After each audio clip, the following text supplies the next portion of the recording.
Hello and welcome to the first episode of this Speedrun Journey series in Hades 2. If you're new to speedrunning, then welcome, so am I. I've never done any speedrunning in games before, unless it's just to try and get a Steam achievement. It's been just over a month now since I recorded my first time, and a lot has changed in my playstyle, a new patch has dropped, and I've been trying both underworld and surface runs to mix things up occasionally, and also try different weapons. But let's dive into my progress so far.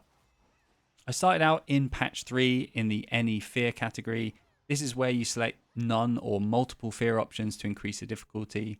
Generally, people use Vow of Fury rank 2 since it makes enemies move 40% quicker, and it also increases enemy spawn times. But to start with, I decided to just use nothing until I felt more familiar with completing runs. My weapon of choice was the Thanatos Axe. Well, it's a scythe really, but I really love this weapon and it suited my initial playstyle pretty well. Long sweeping melee attacks that allow you to clear rooms really nicely. My first submission to the speedrun.com leaderboards was a 12:08:34, and I was really proud of this run. But first, let's see how I got there.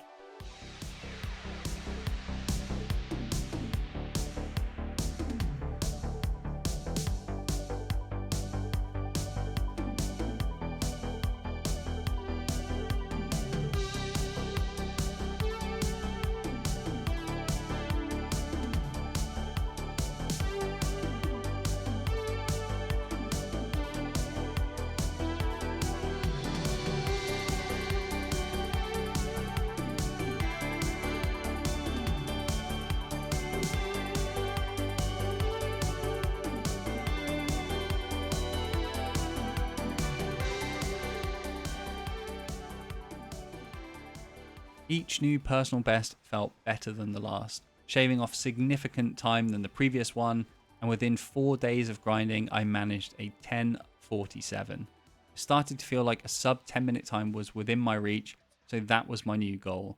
And with that I decided to switch to a new weapon, the Karen Axe. A different playstyle using the cast and special abilities to do damage, and a focus on getting the Heartbreaker and Sunny Disposition boons as quickly as possible to melt bosses. This was especially important for Cerberus and Kronos fights to generate Heartthrob orbs in between phases where you can't do damage, and then use the orbs to do damage as soon as possible. 4 days of playing went by until I was able to beat my previous personal best, 10:17, a full 30 seconds faster than before. Still, not the smoothest of runs and definitely room for improvement, and the next day I finally completed my first sub 10 minute run, a 9:21. Still a long way off the current best time of 6:23 by programmatic, but I was still very happy. Almost a whole minute ahead of my best run, and this was my second submission overall and the first for patch 4. Patch 4 changed something important for speedrunners, which was the engagement ring boon. This does damage when enemies spawn in an encounter and is massively useful during the first fight, but now this was split into a separate boon, Rousing Reception. And so with patch 4 as a new opportunity to mark my spot on the leaderboards, over the next 2 weeks, I went for it.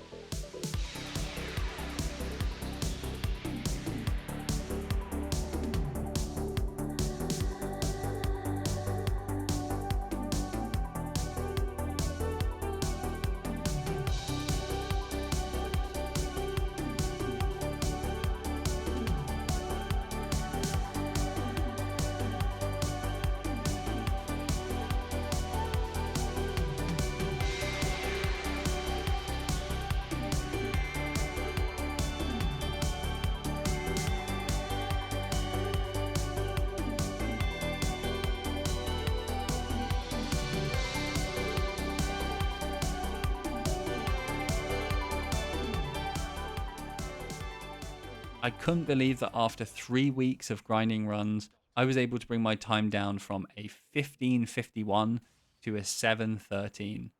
At the time, this was a top 5 finish. However, it's important to keep in mind some perspective as well. You're always going to make quicker progress in the beginning when your runs aren't very smooth, you're still learning the game, and you just need to get into a rhythm of speedrunning itself. And the faster the time, the harder it's going to be to shave off seconds. Every piece of movement, every weapon swing, every decision counts. I thought this might be the best time I could get for a long time. and 11 days of grinding went by without me even getting close to a 7:13. And as more runs were being submitted, my time was slowly pushed out of the top 5. But one evening, on the 13th of August, I decided to do just a few runs before I go to bed. I didn't even realize I was on a decent run, and then this happened.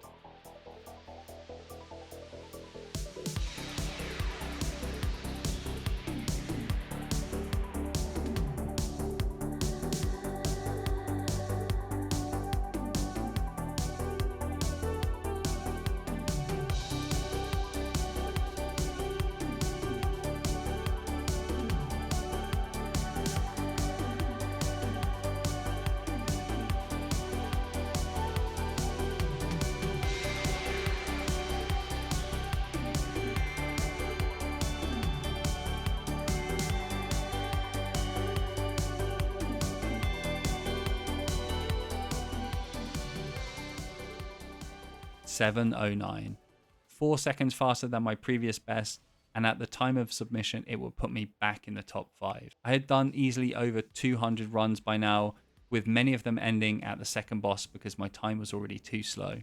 Sub 7 minutes feels within my grasp, and that's definitely my next goal. I'm going to keep playing the Any Fear category for the time being while I improve my overall gameplay and grind out more runs over the next month. And a big thank you to the wonderful Hades 2 speedrunning community for being welcoming, helpful, and always celebrating each other's success. I'll be uploading another video in around a month's time to share my progress, but until then, check out my Hades 2 videos. I'll have some guides on some other fun content coming soon, so please subscribe if you want to see more. Thanks for watching, and as always, see you in the next one.